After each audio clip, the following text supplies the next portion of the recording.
तो मित्रों, मैं कृष्णा सर अमेजिंग फैक्ट में आज ज्ञान के बारे में कुछ रोचक तथ्य बताने जा रहा हूँ। जो इस प्रकार, जैसे कि आप जानते हैं दोस्तों कि मनुष्य जब पढ़ लिख लेता है तो उसके पास शिक्षा ग्रहण कर लेता है। शिक्षा से उसको ज्ञान होता है और उससे उसको पद प्रतिष्ठा मान प्राप्त होता है, जिससे उसके अंदर अहंकार की भावना हो जाती है। ऐसा ही एक वाकया कालिदास के साथ हुआ। जब वो पद प्रतिष्ठा प्राप्त कर उनके मन में थोड़ा अहंकार की भावना आ गई, तो उसकी परीक्षा लेने के लिए माँ सरस्वती ने एक महिला को रूप धारण किया और उनके रास्ते में मिल गई। कैसे मिल गई कि गर्मियों का दिन था, वो रास्ते से गुजर रहे थे तो एक जगह उनको प्यास लगी, तो कुछ औरतें पानी भर रही थी। तो वो वहाँ पर पहुँच के बोले कि माते पानी पिला दीजिए। तो माँ सरस्वती, जिन्होंने भेष बदला हुआ था, उन्होंने कहा कि आप अपना परिचय दीजिए, मैं पानी पिला देती हूँ। तो उन्होंने कहा, मैं पथिक हूँ माते। क्या पथिक तो दो ही हैं संसार में, सूर्य और चंद्रमा, जो निरंतर चलते रहते हैं, रुकते ही नहीं हैं। आप सत्य बताओ कौन हो। तो उन्होंने कहा कि मैं मेहमान हूँ। क्या मेहमान कैसे हो सकते हो, मेहमान भी दो ही हैं, एक धन और दूसरा यौवन, जो आता है और चला जाता, पता भी नहीं चलता दोस्तों। फिर उन्होंने कहा, सच सही पर सही सही अपना परिचय दो, मैं पानी पिला देती हूँ। अच्छा, गर्मी से परेशान थे, प्यासे भी थे और थोड़ा दो प्रश्नों का उत्तर देकर भी हार चुके थे दोस्तों। फिर उन्होंने कहा, सहनशील हूँ।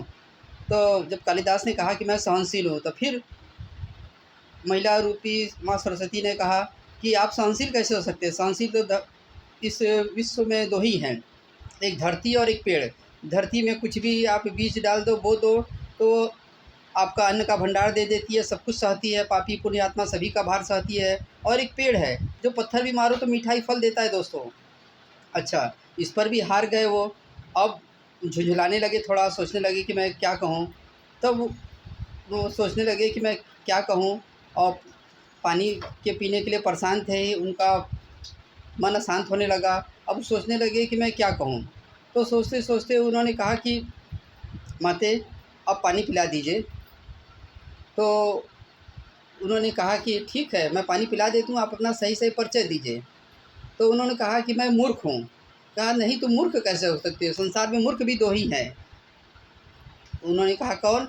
कहा है कि एक राजा जो बिना योग्यता के भी सब पर शासन करता है, और एक दरबारी पंडित जो अपने तर्कों के द्वारा, अपने बातों से गलत को भी सही साबित करने का प्रयास करता है। अब लगभग कालिदास मूर्छा की अवस्था में होकर गिर पड़े माँ सरस्वती के चरणों में, जो महिला रूपी स्वांग की थी, और कहा कि माँ, अब मैं हार गया, अब मैं नहीं बता सकता कि मैं कौन हूँ।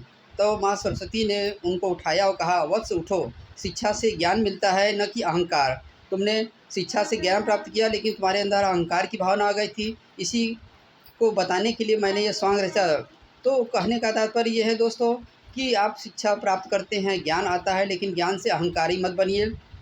क्यों? क्योंकि आपका ज्ञान ईश्वर के बनाए हुए ज्ञान से कहीं अधिक नहीं हो सकता दोस्तों। और अच्छा दोस्तों, कभी भी अन्न का कण और आनंद के क्षण को व्यर्थ नहीं करना चाहिए। इसलिए हमें इससे यही सीख मिलता है दोस्तों कि हमें अपने ज्ञान को सही रास्ते पर, सही जगह पर, सही तरीके से प्रयोग करना चाहिए, ताकि खुद भी आनंदित हो और दूसरों को भी आनंदित कर सकें दोस्तों।